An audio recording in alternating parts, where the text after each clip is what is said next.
مختصر کر رہا ہوں۔ جب وہاں پہ قربان گاہ میں پہنچ چکے ہیں، باپ بیٹا دونوں قربان گاہ میں پہنچ گئے ہیں۔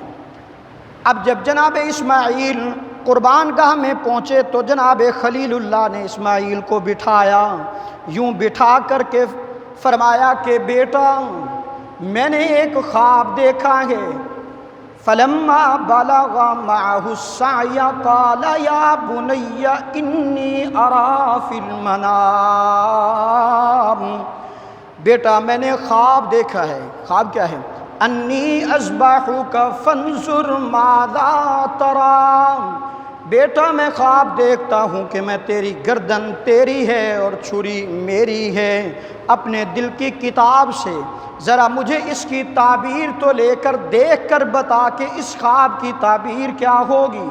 وہ بھی تو جناب اسماعیل تھے، کہنے لگے ابا جان پھر جب خواب ہے تو پھر دیر کس بات کی، اپنے خواب کو سچا کیجئے نا۔ پھر پوری ترکیب بتائی، ابا جان میرے دونوں ہاتھوں کو باندھ دیجئے، پھر کپڑا اتار لیجئے، یہ کرتا میری ماں کو دے دینا اور ایک پٹی آنکھوں پہ باندھ لیجئے، آپ بھی اپنی آنکھوں پہ پٹی باندھ لیجئے، میں بھی اپنی آنکھوں پہ پٹی باندھ لیتا ہوں۔ یہ کیا ماجرا ہے کہ خلیل اور اسماعیل آج پٹیاں کیوں باندھتے ہو؟ کہا کہ کہیں پدری شفقت بیٹے کی محبت غالب نہ آ جائے، اس لیے دونوں باپ بیٹا اب بالکل تیار ہو چکے ہیں، باپ بھی اور بیٹا بھی۔ پھر بیٹے کو یوں لٹا دیا، یوں لٹا کر کے خلیل نے کہا کہ اب چھری پھیر رہے ہیں، جناب خلیل اللہ چھری پھیرتے ہیں، چھری نہیں چلتی، ایک بار چلایا چھری نہیں چلی، دوسری بار چلایا چھری نہیں چلی۔ غصے میں آ کر جناب خلیل اللہ نے وہ چھری پتھر پہ دے ماری اور کہا کہ تو چلتی کیوں نہیں ہے؟ علماء لکھتے ہیں کہ اس دن قوت گویائی چھری کو اللہ نے عطا فرما دی۔ وہ چھری بولنے لگی کہ خلیل تو کہتا ہے چل، جلیل کہتا ہے نہ چل، میں تیرا کہنا مانوں یا اس کا مانوں؟ میں تو اسی کا کہنا مانوں گی، تو اپنا کام کر، تجھے حکم ہوا ہے چھری چلا، تو چلاتا رہے، مجھے حکم ہے کہ نہیں چلنا، میں نہیں چلتی، تو اپنا کام کر میں اپنا کام کروں۔ اب جب تیسری بار جب خلیل اللہ نے دیکھا کہ چھری نہیں چلتی، اسماعیل نے بھی دیکھا چھری نہیں چلتی، باپ بیٹا دونوں اب چھری چلانا چاہتے تھے، معلوم ہوا باپ بھی نبی ہے بیٹا بھی نبی ہے، دونوں چلانا چاہتے ہیں، چھری نہیں چلتی، معلوم ہوا کہ چھری کسی اور کے قبضے میں ہے، چھری کسی اور کے قبضے میں ہے۔ اب جب چھری نہیں چلی تو اگلی ترکیب آئی، ابا جان آپ ایسا کیجئے مجھے الٹا لٹا دیجئے، فلما اسلما وتلہ للجبین، مجھے الٹا لٹا دیجئے اور چھری کی نوک میری گردن پر رکھ دیجئے۔ اقبال نے کہا نا اسی کو، اب حضرت اسماعیل کی عمر 13 سال کی تھی میرے دوستوں، علامہ اقبال نے کہا کہ یہ فیضان نظر تھا کہ یا کہ مکتب کی کرامت تھی، یہ فیضان نظر تھا کہ یا کہ مکتب کی کرامت تھی، سکھائے کس نے اسماعیل کو آداب فرزندی، یہ 13 سال کا بچہ اب باپ کے سامنے با ادب ہو کر کے الٹا لیٹ جاتا ہے۔ فرشتوں کے ہاں کھلبلی مچی، جو فرشتے کہتے تھے کہ رب العالمین تیرے خلیل کو اسماعیل بڑا پیارا ہے، آج خلیل نے جب چھری بیٹے کی گردن پر رکھی تو فرشتے بول اٹھے، کہنے لگے رب العالمین آج بچا لے اسماعیل کو، ہم نے دیکھ لیا ہے کہ خلیل کو اسماعیل نہیں بلکہ تو پیارا ہے۔ اب جب فرشتوں نے رب العالمین کے حضور التجا کی، الہ العالمین آج بچا لے، اب تو یہ تیرا خلیل تل گیا ہے ذبح کرنے کے لیے، تو رب العالمین نے فرمایا میں تمہیں نہیں کہتا تھا، قال انی، جو میں جانتا ہوں وہ تم نہیں جانتے۔ جب انسان کو پیدا اللہ نے کرنا چاہا نا، فرشتوں نے کہا اللہ یہ کیسی مخلوق پیدا کرے، یہ تو دنیا میں فساد برپا کرے گی، اللہ نے فرمایا جو میں جانتا ہوں وہ تم نہیں جانتے۔ تو آج کے دن بھی اللہ نے فرمایا فرشتوں میں نے نہیں کہا تھا تمہیں کہ جو میں جانتا ہوں وہ تم نہیں جانتے، تم کہتے تھے کہ خلیل کو اسماعیل پیارا نہیں، آج دیکھ لیا کہ اسماعیل کو خلیل میرے راستے میں ذبح کرتا ہے، اب کیا کیا جائے؟ رب العالمین نے جلدی سے جبرائیل کو حکم دیا کہ جاؤ دمبا لے کر جنت سے جاؤ اور جا کر خلیل کو نیچے اسماعیل کو ہٹا لیجئے اور دمبا لٹا دیجئے، اور میرے خلیل کو پتہ بھی نہ چلے، کہیں میرے خلیل کو پتہ چل گیا تو وہ معاملہ گڑبڑ نہ ہو جائے کہ وہ سوچنے نہ لگے کہ یہ کیا ماجرا ہو گیا۔ تو جبرائیل آئے اور جا کر اسماعیل کو اٹھا لیا اور دمبے کو لٹا دیا۔ اب حضرت ابراہیم چھری چلا رہے ہیں، چھری چل پڑی، تو جب چھری چلی تو حضرت ابراہیم خلیل اللہ نے کہا اللہ اکبر اللہ اکبر، فرشتے جھوم اٹھے، انہوں نے کہا لا الہ الا اللہ واللہ اکبر۔ جناب اسماعیل بھی نیچے تھے، جناب اسماعیل کے بارے میں آتا ہے انہوں نے کہا اللہ اکبر وللہ الحمد۔ یہ تکبیرات وہاں پر ہوئی۔ قرآن کہتے ہیں جناب خلیل کے متعلق فرمایا قد صدقت الرؤیا انا کذالک نجزی المحسنین، جب آنکھوں سے پٹی ہٹائی تو دیکھا اسماعیل وہاں پر مسکرا رہا ہے اور نیچے دمبا ذبح ہوا پڑا ہے، ادھر نیچے زمین پہ خون گرا، اوپر سے فون آیا کہ خلیل پریشان ہونے کی بات نہیں، تیرا خواب سچا ہو گیا، قد صدقت الرؤیا انا کذالک نجزی المحسنین، بے شک ہم ایسے ہی اپنے محسنین کو جزائے عطا فرماتے ہیں۔ تو یہ تو قربانی تھی جناب اسماعیل کی۔ اب پوری امت پر، امت محمدیہ پر بھی اللہ نے اس قربانی کو میرے دوستو لازم فرما دیا ہے، اور قربانی ہر امت پر تھی میرے دوستو، لیکن قربانی کا فرق تھا۔ پہلے جب لوگ قربانی کرتے تھے تو حق اور نہ حق پر فیصلہ کرنے کے لیے قربانی کرتے تھے، دو فریق لڑ پڑے ہیں تو اب اس میں دیکھا جاتا تھا کہ کون سچا ہے کون جھوٹا ہے، دونوں اپنے جانور ذبح کرتے پہاڑ پہ رکھ دیا کرتے تھے، جس کی قربانی کو آگ لے جاتی تھی وہ سچا ہوتا تھا، جس کی قربانی پڑی رہتی تھی وہ نہ حق پر ہوتا تھا۔ لیکن جب امت محمدیہ کا ٹائم آیا تو اللہ نے اس قربانی کے طریقے کو ہی بدل ڈالا۔ اب فرمایا کہ امت محمدیہ میرے محبوب کے صدقے کی وجہ سے میں تمہیں انعامات سے نوازتا ہوں، میرے محبوب کی امتیوں اب تم اس قربانی کے جانور کو خود ذبح کرو، ذبح کرنے کے بعد اس کو خود کھا لو، پہاڑ پہ رکھنے کی ضرورت نہیں ہے۔ اگر آج پہاڑ پہ رکھنے کی بات ہوتی تو آج ہم ایک دوسرے کو تانے دے کر مار دیتے، او بھائی میری قربانی قبول ہوگی تیری تو نہیں ہوئی۔ تو اس لیے اللہ نے اپنی امت پر اتنا فضل فرمایا کہ میری محبوب کی امتیوں خود اپنے ہاتھوں سے جانور ذبح کرو یا کسائی سے کروا لو، پھر اس کے بعد اس کا گوشت خود کھا لو، غربا میں تقسیم کر دو، میں قیامت کے دن اس جانور کو تمہارے لیے باعث جنت بنا کر کے تمہارے لیے پل صراط سے اس کو ایسے گزرواؤں گا، اس پر تم سوار ہو کر پل صراط سے گزرو گے۔ تو میرے دوستو یہ ہے قربانی۔ میں محبوب صلی اللہ علیہ وسلم پر کیوں نہ قربان جاؤں جس کے صدقے سے آج ہم اس کے امتی ہیں۔ میرے دوستو انبیاء ترستے رہے کہ اللہ ہمیں اس محبوب کی امت میں پیدا کر دے، محبوب کا امتی بنا دے، لیکن کسی کی دعا قبول نہیں ہوئی۔ اگر دعا قبول ہوئی ہے تو ہم نے اللہ کی بارگاہ میں کوئی التجا بھی نہیں کی، درخواست بھی نہیں بھیجی، چٹھی بھی نہیں دی، لیکن اللہ نے بن مانگے ہمیں محمد عربی صلی اللہ علیہ وسلم کی امت میں پیدا فرما دیا۔ سبحان اللہ کہہ دیجئے۔ اس پر ہم اللہ کا جتنا شکر ادا کریں میرے دوستوں کم ہے۔ کون نبی؟ وہ نبی جس کو قرآن نے کہا، قرآن نے جس کے چہرے کو کہا والضحیٰ، جس کے زلفوں کو قرآن نے کہا واللیل اذا سجا، جس کو قرآن نے اس کے شہر کی قسمیں کھائیں لا اقسم بہذا البلد، اور یہ ایک مقام پر یوں بھی فرمایا یا ایھا المزمل یا ایھا المدثر۔ کئی مقام پر اللہ نے اپنے محبوب کی شانوں کو بلند فرمایا۔ اور یہ محبوب آئے کیسے؟ اگلا امتحان آخری ذکر کر کے میں بات کو ختم کروں۔ میں جناب خلیل اللہ کے امتحانات کا تذکرہ کر رہا تھا، اب ایک اور امتحان آخری مشکل آ گیا کہ اب اللہ نے فرمایا کہ میرے خلیل اب اس بیٹے کو لے کر بیت اللہ کی تعمیر بلند کرو، بیت اللہ کی تعمیروں کو بلند کرو۔ تو جناب اسماعیل اب نیچے سے پتھر اٹھا کر دیتے ہیں، باپ اوپر سے مستری کا کام سر انجام دیتا ہے، بیٹا نیچے سے مزدوری کا کام سر انجام دیتا ہے۔ جب بیت اللہ تعمیر ہو گیا تو رب العالمین کے حضور حضرت ابراہیم خلیل اللہ نے ہاتھ بلند کر دیے، ربنا تقبل منا انک انت السمیع العلیم۔ الہ العالمین، بیت اللہ کی تعمیر تو میں نے کر دی، اب اس کو قبول بھی فرما لیں، اس کو قبول بھی فرما لیں۔ معلوم ہوا کہ ہم جب قربانی کریں یا کوئی نیک عمل کریں تو اللہ سے بعد میں دعا کریں کہ اللہ میری یہ عمل قبول فرما لے۔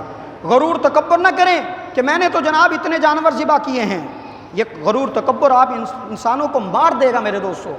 خلیل اتنی بڑی قربانیاں دینے کے بعد دعا کرتا ہے اللہ الہ العالمین یہ قبول فرما لے۔ الہ العالمین، بیت اللہ کی تعمیر تو میں نے کر دی، اب اس کو آباد کرنے والا بھی بھیج دینا۔ ربنا وابعث فیہم رسولا من انفسہم، پھر بھیج بھی میرے ذریت میں سے، بھیج بھی میری ذریت میں سے، میرے خاندان میں سے۔ تو یہی ہے نا کہ جناب ابراہیم میرے محبوب کے جد امجد ہیں، میرے محبوب کے جد امجد کون ہیں؟ جناب ابراہیم، اور جناب اسماعیل کی لڑی سے میرے محبوب آئے ہیں۔ تو میرے محبوب کے میرے دوستو کیا کہنے، قربان جاؤں اپنے محبوب پر۔ میرے دوستو یہ اللہ کا فضل و کرم ہے کہ اللہ نے ہمیں آخری نبی کی امت بنا دیا۔ اور اسی طرح موجودہ حالات کے تناظر میں ایک بات کرتا چلا جاؤں، ایک ٹولہ قادیانی جو مسلسل ہر سال ہر مہینے کوشش کر رہا ہے میرے محبوب کی ختم نبوت پر ڈاکہ زنی کرنے کے لیے، میں قادیانیوں سے بھی کہتا ہوں کہ انشاءاللہ جب تک محمد عربی صلی اللہ علیہ وسلم کیا ایک ادنا سے ادنا امتی زندہ ہے، تمہاری جرت بھی نہیں ہے کہ تم محبوب کی ختم نبوت پہ ڈاکہ زنی کر سکو۔ مسلمان اپنے محبوب کی عزت و ناموس پر مر مٹنا فخر سمجھتا ہے، اور انشاءاللہ تمہارا پیچھا ہم کبھی نہیں چھوڑیں گے، انشاءاللہ کہہ دیجئے۔ ایک وقت تھا کہ جب محبوب کے دور میں گزرا تو حضرت ابوبکر صدیق کا زمانہ آتا ہے، مسیلمہ کذاب نے دعویٰ نبوت کر دیا تو حضرت ابوبکر صدیق نے مسیلمہ کذاب کا سر قلم کیا، اسود انسی نے دعویٰ کیا تو اس کا سر قلم کیا۔ اسی طرح موجودہ دور میں آپ نے دیکھا ایک لانتی جس کو فیصل خالد لڑکے نے، نوجوان لڑکا ہے، ابھی ینگ سی عمر ہے میرے دوستو، اس نے طاہر ملعون کو وصل جہنم کیا ہے۔ یہ طاہر ملعون جس نے 2008 کی بات ہے میرے دوستو، کل بھی میں نے جمعے میں یہ بات کی ہے، 2008 میں اس نے محبوب کی ختم نبوت پر ڈاکہ زنی کی۔ اس نے کہا کہ میں بھی نبی ہوں، مرزا غلام قادیانی میرا ابا تھا، میں اس کا پیروکار ہوں، میں مجدد ہوں، مجدد بھی میں ہوں۔ یہ امریکہ سے بدبخت آیا تھا، 2008 میں جب اس نے دعویٰ نبوت کیا تو لوگ اس کے پیچھے بھاگے، اس کو پکڑا، اس نے مولوی صاحب کے ساتھ چمٹ کر کے کہا کہ مولوی صاحب میں توبہ کرتا ہوں، توبہ کرتا ہوں۔ وہ ویڈیو بھی آج نیٹ پہ موجود ہے، اس نے توبہ کر لی، اس کو چھوڑ دیا گیا۔ 2018 میں اس نے پھر دعویٰ نبوت کر دیا، اب اس کو گرفتار کیا گیا تھا، اب 2 سال کچھ مہینے سے یہ گرفتار ہے، لیکن پیشیاں کتنی ہوئیں؟ 13 پیشیاں ہوئی ہیں۔ اگر ہم حکومت پاکستان سے کہتے ہیں اگر آپ آسیہ ملعونہ کو رہا نہ کرتے، لوگ یہ سمجھتے کہ یہاں قانون نام کی کوئی بات ہے، لوگ قانون کا رخ کرتے۔ یہ دروازہ جو تم نے کھولا ہے یہ تم نے خود کھولا ہے، جب تم ایک گستاخ رسول اس کو سزا دیتے آسیہ ملعونہ کو، عبدالشکور لانتی کو، تو میرے خیال میں آج یہ فیصل خالد اپنے ہاتھوں سے کوئی فیصلہ نہ کرتا، عدالت میں جیسے کیس چل رہا تھا وہ اسی طرح اس پہ عمل درآمد کرواتا، لیکن اس کو اس کے ایمان نے مجبور کیا ہے کہ مر جا، اس مدعون کو وصل جہنم کر دے۔ تو اس نے سوچا میری جان تو جانی ہے، آج نہیں تو کل تو جانی ہے، جانی تو ہے نا میرے دوستو، مرنا تو ہے نا، بستر مرض پر بھی مر جانا ہے، ایکسیڈنٹ پہ بھی مر جانا ہے، چارپائی پہ بھی مر جانا ہے، لیکن قربان جاؤں اس موت پر جو محمد عربی صلی اللہ علیہ وسلم کے نام پر آئے میرے دوست۔ ایک اور گورنر نے اعلان کیا، گستاخی کی تھی، ممتاز قادری نے اس کا بھی سر قلم کیا تھا، اور الحمدللہ ممتاز قادری بھی جنت میں، اور انشاءاللہ فیصل خالد کے ساتھ بھی ہم کھڑے ہیں۔ بلند آواز سے کہہ دیجئے کہ ہم کھڑے ہیں یا نہیں کھڑے، ہاتھ بلند کیجئے جو محبوب کی محبت سے رکھتا ہے۔ میرے دوستو پورے یورپ تلا ہوا ہے اس طاہر کو چھڑوانے کے لیے، لیکن وہ چھڑوانے کے در پہ تھے، چلا بھی جانا تھا، لیکن اس نے خالد نے اپنا کام کر دیا ہے۔ تو اب میرے دوستو اس خالد کے لیے پورا یورپ اکٹھا ہوا کھڑا ہے کہ اس کو سزائے موت ہونی چاہیے۔ تو انشاءاللہ ہم پاکستانی عوام ہیں، ہم بھی اپنا پوری مکمل طور پر عہد کرتے ہیں، ہم انشاءاللہ اس کے ساتھ کھڑے ہیں یا نہیں کھڑے؟ اور سوشل میڈیا پر آپ مکمل طور پر اس کی کمپین چلائیں، اس کے حق میں آپ آواز اٹھائیں۔ آپ کا ایک یہ شیئر اور یہ کمنٹ میں ایمان سے کہتا ہوں کل آپ کو جنت میں جانے کا سبب بنے گا۔ اللہ کے رسول صلی اللہ علیہ وسلم نے فرمایا کہ جس کو لا یؤمن احدکم حتی اکون احب الیہ من والدہ وولدہ والناس اجمعین، فرمایا اس وقت تک تمہارا ایمان قابل قبول نہیں ہو سکتا جب تک تمہارا ایمان، تمہاری محبت میرے ساتھ زیادہ نہ ہو۔ اگر کسی کی محبت ماں باپ سے زیادہ ہے تو گویا کہ اپنے ایمان کی فکر کرے، دنیا داری سے محبت زیادہ ہے آقا سے زیادہ تو وہ بھی اپنے ایمان کی فکر کرے۔ جس کی محبت الحمدللہ، میں فخر سے کہتا ہوں، میں آپ کے ایمان کی بھی گواہی دیتا ہوں کہ الحمدللہ میری پوری قوم پاکستانی اپنا ایمان جو ہے، اپنی محبت جو ہے آقا دو عالم صلی اللہ علیہ وسلم سے سب سے زیادہ کرتی ہے، ہر چیز سے زیادہ کرتی ہے۔ جب ناموس رسالت کی بات آتی ہے تو یہ جو آپ کو بے نمازی نظر آتا ہے، آپ دعویٰ نہ کیا کریں کہ میں بڑا نمازی ہوں، میں جناب بڑا نیکوکار ہوں، پتہ نہیں تیری نماز بھی قبول ہے کہ نہیں ہے۔ اور جس کو تو شرابی سمجھتا ہے، پتہ نہیں اس کا کوئی عمل بھی قبول ہو جائے، اللہ اس کو جنت میں بھیج دے۔ فخر نہ کیا کریں، غرور نہ کیا کریں اپنی عبادتوں پر میرے دوستو۔ تو اب وہ شرابی ہے، نماز نہیں پڑھتا، دنیا دار ہے، آوارہ ہے، پھرتا ہے بازاروں میں، لیکن جب ناموس رسالت کی بات آتی ہے، ناموس صحابہ کی بات آتی ہے، وہ گلیوں میں بازاروں میں آپ کے ساتھ مل کے کھڑا ہوتا ہے۔ ایسا ہے کہ نہیں ہے میرے دوستو؟ تو اس لیے میں کہتا ہوں، دعوے سے کہتا ہوں، الحمدللہ ہمارا ایمان، ہماری محبت آقا دو عالم صلی اللہ علیہ وسلم سے سب سے زیادہ ہے۔ دو اشعار پڑھ کر کے میں اجازت چاہتا ہوں۔ یہ آقا دو عالم صلی اللہ علیہ وسلم کے متعلق نعت کلام ہے۔ شاعر لکھتا ہے، لب پر نعت پاک کا نغمہ کل بھی تھا اور آج بھی ہے، آج بھی کہہ دیجیے، کل بھی تھا اور پڑھیے گا مل کے، لب پر نعت پاک کا نغمہ کل بھی تھا آج بھی ہے، میرے نبی سے میرا رشتہ کل بھی تھا اور آج بھی ہے، پست وہ کیسے ہو سکتا ہے جس کو حق نے بلند کیا، پست وہ کیسے ہو سکتا ہے جس کو حق نے بلند کیا، دونوں جہاں میں ان کا چرچا کل بھی تھا اور آج بھی ہے، اور کسی جانب کیوں جائیں اور کسی کو کیوں دیکھیں، اپنا تو سب کچھ گنبد خضرا کل بھی تھا اور آج بھی ہے، فکر نہیں ہم کو کچھ بھی دکھ کی کھڑی دھوپ میں، ہم پر ان کے فضل کا سایہ کل بھی تھا اور آج بھی ہے۔ آج تو ہم 1400 سال کے بعد پیدا ہوئے ہیں، اللہ کے رسول ہمارے لیے دعائیں پہلے کرتے چلے گئے ہیں، یہ اللہ کے رسول کا فضل ہے، رحمت ہے کہ نہیں ہے میرے دوستو؟ فکر نہیں ہم کو کچھ بھی دکھ کی کھڑی دھوپ میں، ہم پر ان کے فضل کا سایہ کل بھی تھا اور آج بھی ہے۔ یہ آخری شعر میں فیصل خالد کی نظر کرتا ہوں۔ بتلا دو گستاخ رسول کو، بتلا دو گستاخ نبی کو، غیرت مسلم زندہ ہے، بتلا دو گستاخ نبی کو، غیرت مسلم زندہ ہے، دین پہ مر مٹنے کا جذبہ کل بھی تھا اور آج بھی ہے۔ وآخر دعوانا الحمدللہ رب العالمین۔ میرے دوستو طریقہ نماز سن لیجئے، انشاءاللہ نماز کھڑی ہوتی ہے۔